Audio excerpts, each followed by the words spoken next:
Hey guys, this is to demonstrate I have drilled this regulator every which way now.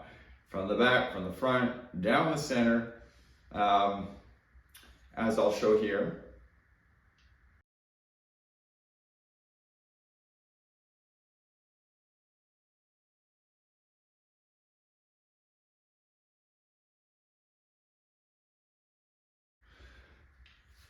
So that photo shows I drilled down the velocity cap down in this chamber inside here in your regulator body. I drilled down with a 3/4 inch drill bit. I opened it up, a fair bit. I have done something like that in the past, and it did show some improvements. So here we are again, but at this point I have drilled this regulator in every way possible to the maximum amount I would call safe to do so without thinning the walls or doing anything along those lines. If you go way back to my early videos, I did this stuff previously, but I didn't document it as well. So I'm hoping maybe showing this shows you guys the process that I went through to get to some of these realizations. And it takes time. It takes money sometimes, but most of all, I just find it enjoyable. So without further ado, let's see what this does.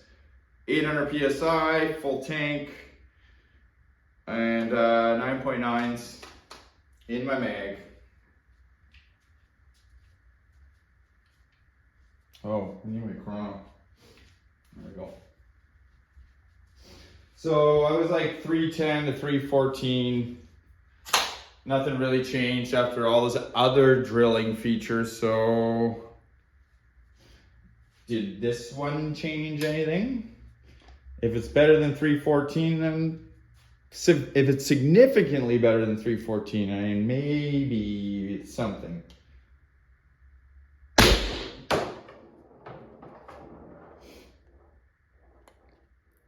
326. I would call that significantly better.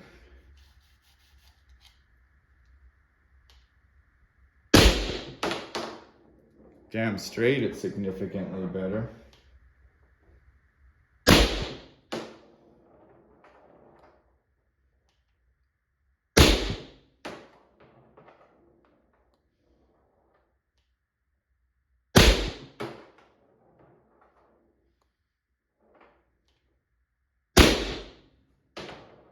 Tank pressure is falling again. Like I said, 9 CI is pretty small for this hungry bugger. But it is definitely improvement. Still shooting strong.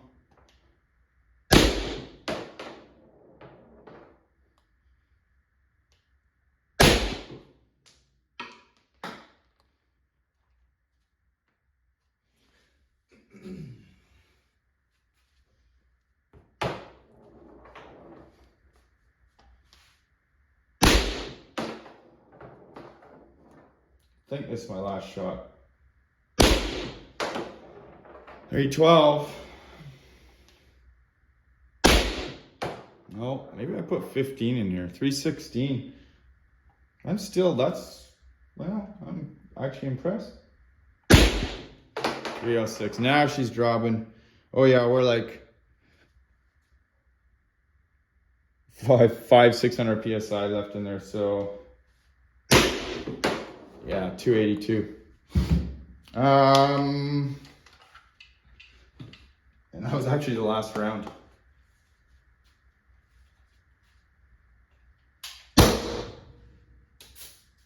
Well, this idea is not dead yet.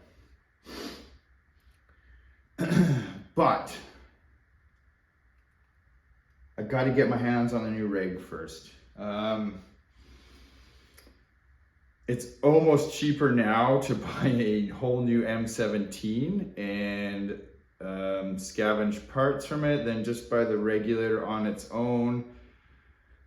They've almost over doubled in price, and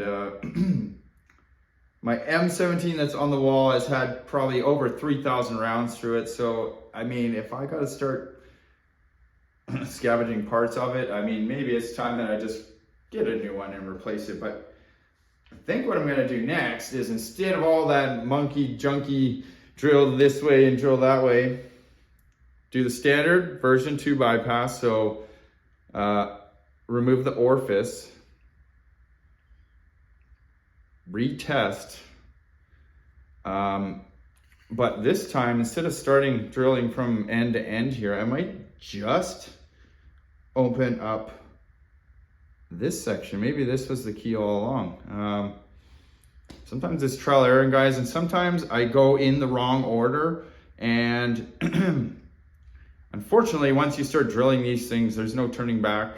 So I can't say that I actually started by drilling the regulator first. I always started going through the end. So I think the next test you're gonna see is going to be just drilling the cap. And I'm gonna hope, if it does a 326 on 800 PSI, and let me remind you, this, I should fucking test this bottle, whatever. This bottle was testing at 775, and I've just been calling it 800. It's warmer today in the garage than it normally has been. It's about 12 degrees, but that's pretty good. That's pretty darn good. And that's with the Labco barrel. I bet you if I put the Grimberg in there with what it just did right now, it'd probably be 53 joules, maybe around there.